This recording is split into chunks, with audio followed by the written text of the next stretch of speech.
Hadirin dimohon berdiri, Yang Mulia Majelis Hakim Konstitusi memasuki ruang persidangan.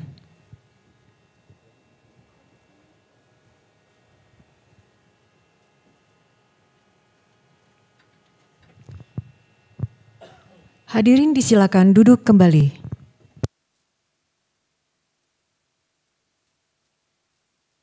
Kita buka persidangan untuk perkara nomor 167 garis miring PU garis datar 22 Romawi garis miring 2024 dibuka dan persidangan nyatakan terbuka untuk umum.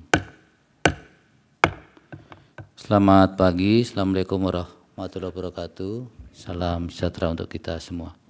Diperkenalkan yang hadir. Baik, terima kasih Yang Mulia. Assalamualaikum warahmatullahi wabarakatuh. Selamat pagi dan salam sejahtera bagi kita sekalian. Perkenankan kami Yang Mulia dari perkara 167 untuk memperkenalkan diri. Di sebelah kiri saya M. Nurobi Fatih sebagai pemohon 2. Kemudian di sebelah kanan saya ada Abednego Paniroy Rafragurning sebagai pemohon 3. Dan yang paling kanan ada Muhammad Torik Klasika Perdana sebagai pemohon 4. Dan saya sendiri Sandi Yuda Pratamaulu sebagai kuasa. Mohon izin Yang Mulia untuk Caroline Gabriela Pakpahan sebagai pemohon 1 berhalangan hadir pada persidangan kali ini. Terima kasih Yang Mulia. Baik, terima kasih. Untuk agenda persidangan pada pagi hari ini adalah untuk menerima perbaikan permohonan dari para pemohon dan kami sudah menerima naskah perbaikannya. Oleh karena itu supaya disampaikan pokok-pokok perbaikan yang dilakukan, yang tidak dilakukan perbaikan dianggap sudah disampaikan atau dibacakan pada persidangan sebelumnya. Silakan, siapa yang akan menyampaikan? Baik Yang Mulia, saya akan menyampaikan pokok-pokok perbaikan permohonan Yang Mulia. Pada pokoknya Yang Mulia mohon izin perbaikan permohonan kami berdasarkan arahan dari Yang Mulia telah mengubah beberapa bagian. Yang pertama kami menambahkan norma pasal dalam Undang-Undang Pemilu yang diujikan dalam permohonan ini sehingga seperti yang disampaikan oleh Yang Mulia bahwa harus secara holistik mengubah ketentuan pasal 162, pasal 163 ayat 1, 163 ayat 2, 163 ayat 3, dan 163 ayat 4 Undang-Undang Pemilu. Kemudian Yang Mulia, kami juga menambahkan batu uji dalam konstitusi dalam perkara ini yaitu menambahkan pasal 22 ayat 1 sehingga seluruhnya batu ujinya adalah pasal 22E ayat 1, 22E ayat 5, dan 28D ayat 1 Undang-Undang Dasar RI 1945. Untuk kewenangan Mahkamah Konstitusi tidak ada yang berubah Yang Mulia. Kemudian untuk legal standing dari para pemohon seperti yang telah disampaikan oleh para Yang Mulia, kami menambahkan kualifikasi dari pemohon 1, 2, dan 3 bukan hanya sebagai mahasiswa dan juga pemilik hak pilih, tapi juga sebagai peneliti atau researcher yang juga aktif dalam meneliti di isu ketatanegaraan. Sehingga kerugian konstitusionalnya juga berubah Yang Mulia. Mohon izin untuk membacakan sedikit saja bahwa untuk pemohon 1, 2, dan 3 merupakan mahasiswa yang mengambil bahkan menggeluti mata kuliah Hukum Tata Negara, Hukum Administrasi Negara, dan Pemilihan Umum di Fakultas Hukum Universitas Indonesia. Selain itu, pemohon 1, 2, dan 3 juga merupakan peneliti yang saat ini juga mendalami isu terkait kelembagaan penyelenggara pemilu di Indonesia.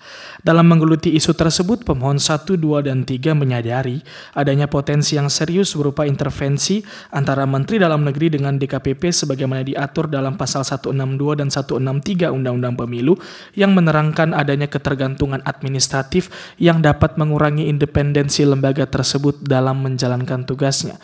Dengan demikian, pemohon 1, 2, dan 3 secara potensial dirugikan apabila pemohon 1, 2, 3 mengajukan pengaduan kepada lembaga DKPP atas dugaan pelanggaran kode etik di mana adanya timbul potensi konflik kepentingan yang tak terduga. Selain itu, pemohon 1, 2, dan 3 juga merasa tercederai karena ilmu, prinsip, dan asas mutlak dalam pelaksanaan birokrasi dan pemilu yang didapat selama berkuliah dan juga dalam riset yang dilakukan tidak terlaksana dan tercederai dengan norma pasal yang dimohonkan untuk diuji. Untuk pemohon 4 Yang Mulia tidak ada perubahan yang signifikan.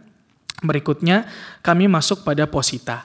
Yang Mulia, dalam perbaikan permohonan ini kami mengubah posita secara keseluruhan sehingga yang semula dibagi menjadi 3 bagian menjadi 4 bagian. Positanya meliputi yang pertama, DKPP sebagai lembaga penyelenggara pemilu yang bersifat nasional, tetap, dan mandiri harus dipertahankan eksistensinya sebagai lembaga penyelenggara pemilu yang mengikuti independent model sesuai dengan karakteristik sistem ketatanegaraan Indonesia. Bahwa negara Indonesia melalui lembaga penyelenggara pemilunya, yakni KPU, Bawaslu, dan DKPP mengadopsi model kelembagaan penyelenggara pemilu yang diakui oleh berbagai negara demokrasi sebagaimana diuraikan dalam laporan International IDEA yang berjudul Electoral Management Design di International IDEA Handbook, yang mana model kelembagaan penyelenggara pemilu Indonesia mengadopsi independent model. Bahwa jika dikomparasikan dengan negara demokrasi lainnya, DKPP memiliki keunikan karena tidak hanya melakukan pengawasan, tetapi juga berfungsi sebagai badan peradilan etik terhadap penyelenggara pemilu. Fungsi ini memberikan DKPP kewenangan yang lebih luas dibandingkan lembaga serupa di negara-negara dengan governmental model atau mixed model. Oleh karena itu, keberadaan DKPP yang independen tidak hanya penting sebagai pelengkap fungsi KPU dan Bawaslu, tapi juga sebagai garda terakhir dalam menjaga kepercayaan publik terhadap proses pemilu. Masuk pada bagian B yang mulia, posita bagian B. DKPP sebagai satu kesatuan fungsi penyelenggara pemilu harus menjalankan tugas dan fungsinya secara setara dan sederajat dengan lembaga penyelenggara pemilu lainnya. Bagian posita ini yang mulia pada pokoknya menegaskan bahwa pasal 155 ayat 1 Undang-Undang Pemilu dengan tegas menyatakan bahwa DKPP bersifat tetap dan berkedudukan di ibu kota negara, yang menunjukkan bahwa DKPP merupakan lembaga penyelenggara pemilu yang nasional, tetap, dan mandiri. Kami juga tetap mendalilkan Putusan Mahkamah Konstitusi nomor 11 /PUU _8 Romawi _2020 yang menggarisbawahi bahwa lembaga penyelenggara pemilu harus memiliki kedudukan yang nasional, tetap, dan mandiri dalam menjalankan tugasnya. Bahwa menurut para pemohon, DKPP sebagai lembaga penyelenggara pemilu seharusnya memiliki kedudukan yang sama dan sederajat dengan lembaga penyelenggara pemilu lainnya, yaitu KPU dan Bawaslu, mengingat ketiga lembaga ini memiliki peran yang saling mendukung satu sama lain. Bahwa dalam praktiknya yang mulia, pada pokoknya kami juga telah jelaskan, terdapat perbedaan yang signifikan antara DKPP dan kedua lembaga penyelenggara pemilu lainnya, terutama terkait dengan kedudukan administratif dan pengelolaan anggaran. Sementara KPU dan Bawaslu memiliki kedudukan yang independen dalam hal pengelolaan anggaran dan struktur kelembagaan mereka, DKPP justru memiliki ketergantungan administratif yang lebih besar terhadap pemerintah, khususnya Kementerian Dalam Negeri.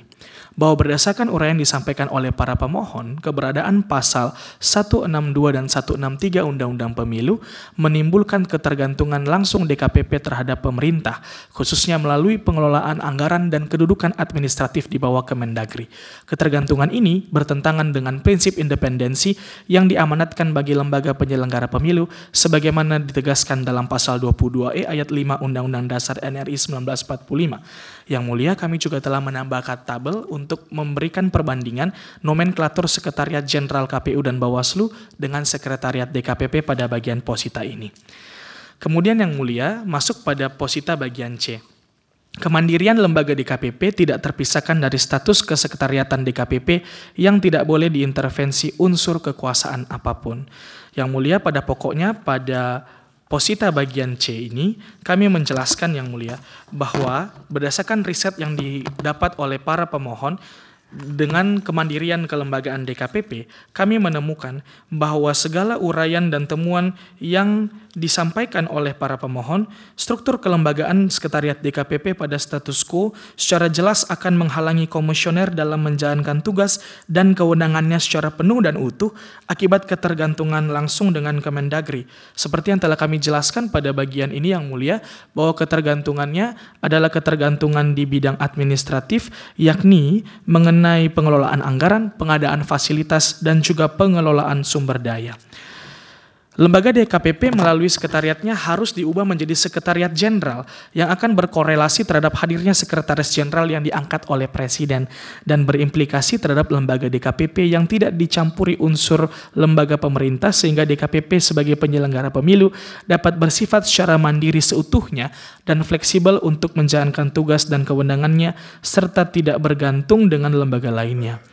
Oleh karena itu, keberlakuan pasal 162, 163 ayat 1, 163 ayat 2, dan 163 ayat 3 yang bertentangan dengan prinsip mandiri dari lembaga penyelenggara pemilu termaktub dalam pasal 22E ayat 5 Undang-Undang Dasar NRI 1945 dan juga bertentangan dengan asas adil yang termaktub dalam pasal 28D ayat 1 Undang-Undang Dasar NRI 1945. Masuk pada posita yang terakhir yang mulia, posita yang D, yakni perubahan nomenklatur struktur DKPP dari sekretariat menjadi sekretariat jenderal DKPP akan menjamin penegakan etika penyelenggara pemilu yang efektif dan tanpa intervensi, serta akan mengukuhkan posisi DKPP sebagai lembaga penyelenggara pemilu yang independen.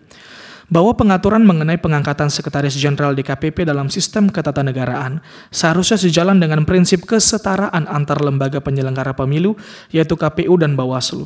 Dalam Undang-Undang Pemilu, pengangkatan sekretaris jenderal KPU dan Bawaslu telah diatur secara tegas sebagaimana dianggap dibacakan.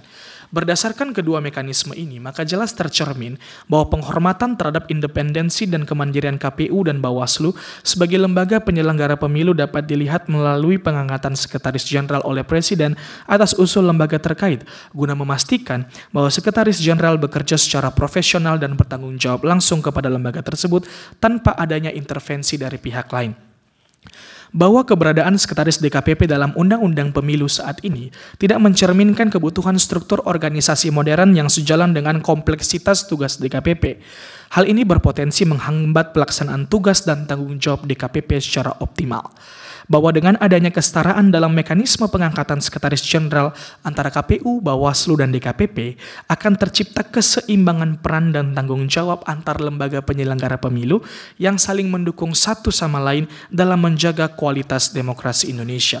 Bahwa berkaitan pernyataan di atas, sekretaris DKPP yang saat ini menjabat sebagai pejabat eselon 2 memiliki keterbatasan wewenang, baik dalam aspek administrasi, anggaran maupun koordinasi lintas sektor. Hal ini tidak memadai untuk mendukung peran DKPP sebagai lembaga pengawas etika penyelenggara pemilu yang independen dan profesional. Bahwa kerugian konstitusional yang dialami para pemohon, yakni terhambatnya pelaksanaan fungsi DKPP secara maksimal, dapat dijawab dengan penguatan kelembagaan melalui perubahan jabatan sekretaris DKPP menjadi sekretaris jenderal DKPP sebagai pejabat eselon 1 yang setara dengan KPU dan Bawaslu. Hal ini sejalan dengan prinsip negara hukum yang menjunjung tata kelola pemerintahan yang baik. Bahwa perubahan jabatan sekretaris DKPP menjadi sekretaris jenderal DKPP dengan status eselon 1 akan memberikan beberapa implikasi positif yang telah kami uraikan dalam 3 bagian yang mulia, yakni peningkatan kapasitas kelembagaan, penguatan koordinasi lintas sektor, dan efisiensi operasional. Yang mulia, bahwa berdasarkan bahwa keberadaan pejabat eselon 1 di posisi sekretaris jenderal DKPP akan menjamin terpenuhinya hak konstitusional masyarakat dalam mendapatkan penyelenggaraan pemilu yang jujur, adil, dan berintegritas sebagaimana dijamin dalam pasal 22E ayat 1 dan pasal 28D ayat 1 Undang-Undang Dasar NRI 1945. Masuk pada bagian petitum yang mulia. Berdasarkan seluruh dalil para pemohon yang telah diuraikan secara lengkap dalam posita, maka para pemohon memohonkan kepada Yang Mulia Majelis Hakim Konstitusi yang memeriksa, mengadili, dan menguji permohonan para pemohon untuk memberikan putusan sebagai berikut. 1. Mengabulkan permohonan para pemohon untuk seluruhnya. 2. Menyatakan pasal 162 Undang-Undang Nomor 7 Tahun 2017 tentang Pemilihan Umum, Lembaran Negara Tahun 2017 Nomor 182, tambahan Lembaran Negara Nomor 6109 bertentangan dengan Undang-Undang Dasar Negara Republik Indonesia tahun 1945 dan tidak mempunyai kekuatan hukum memikat sepanjang tidak dimaknai untuk mendukung kelancaran tugas dan wewenang DKPP dibentuk Sekretariat Jenderal DKPP. 3. Menyatakan pasal 163 ayat 1 Undang-Undang Nomor 7 Tahun 2017 tentang Pemilihan Umum Lembaran Negara Tahun 2017 Nomor 182 tambahan Lembaran Negara Nomor 6109 bertentangan dengan Undang-Undang Dasar Negara Republik Indonesia tahun 1945 dan tidak mempunyai kekuatan hukum mengikat sepanjang tidak dimaknai. Sekretariat Jenderal DKPP dipimpin oleh seorang Sekretaris Jenderal. 4. Menyatakan pasal 163 ayat 2 Undang-Undang Nomor 7 Tahun 2017 tentang Pemilihan Umum Lembaran Negara Tahun 2017 Nomor 182 tambahan Lembaran Negara Nomor 6109 bertentangan dengan Undang-Undang Dasar Negara Republik Indonesia tahun 1945 dan tidak mempunyai kekuatan hukum mengikat sepanjang tidak dimaknai. Sekretaris Jenderal DKPP sebagaimana dimaksud pada ayat 1 merupakan aparatur sipil negara dengan jabatan pimpinan tinggi media. 5. Menyatakan pasal 163 ayat 3 Undang-Undang Nomor 7 Tahun 2017 tentang Pemilihan Umum Lembaran Negara Tahun 2017 Nomor 182 tambahan Lembaran Negara Nomor 6109 bertentangan dengan Undang-Undang Dasar Negara Republik Indonesia tahun 1945 dan tidak mempunyai kekuatan hukum mengikat sepanjang tidak dimaknai. Sekretaris Jenderal DKPP sebagaimana dimaksud pada ayat 1 diangkat dan diberhentikan oleh Presiden atas usul DKPP. 6. Menyatakan pasal 163 ayat 4 Undang-Undang Nomor 7 Tahun 2017 tentang Pemilihan Umum Lembaran Negara Tahun 2017 Nomor 182 tambahan Lembaran Negara Nomor 6109 bertentangan dengan Undang-Undang Dasar Negara Republik Indonesia tahun 1945 dan tidak mempunyai kekuatan hukum mengikat sepanjang tidak dimaknai. Sekretaris Jenderal DKPP bertanggung jawab kepada Ketua DKPP. 7. Memerintahkan pemuatan putusan ini dalam Berita Negara Republik Indonesia sebagaimana mestinya. Atau apabila Majelis Hakim Mahkamah berpendapat lain, mohon putusan yang seadil-adilnya. Ex aequo et bono. Demikian pokok-pokok perbaikan permohonan kami yang mulia. Terima kasih. Baik, terima kasih. Ini mengajukan bukti diberi tanda P1 sampai dengan P17 ya? Benar yang mulia. Betul ya, kami sudah verifikasi, kami sahkan. Ada tambahnya? Baik, dari kami Majelis Hakim tidak ada lagi yang mau disampaikan, kecuali hanya nanti sebagaimana permohonan-permohonan yang lain, nanti setelah sidang perbaikan ini kami akan melaporkan pada rapat pemusatan hakim yang diagendakan untuk menyampaikan permohonan ini dan bagaimana kelanjutan dari permohonan ini. Tentunya pemohon atau kuasa hukum tahu betul ya, jadi tinggal menunggu saja bagaimana sikap mahkamah dan nanti selanjutnya kepanitraan akan memberikan kabar berkaitan dengan perkembangan perkara ini. Baik, terima kasih untuk semuanya. Sidang selesai dan ditutup. Hadirin dimohon berdiri. Yang Mulia Majelis Hakim Konstitusi meninggalkan ruang persidangan. Hadirin disilakan duduk kembali.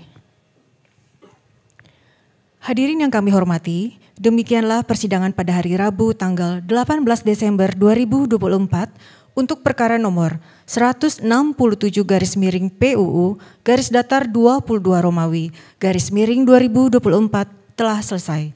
Sidang selanjutnya untuk perkara nomor 135/PUU _22 Romawi _2024 pada pukul 10.30 waktu Indonesia Barat. Terima kasih, selamat pagi.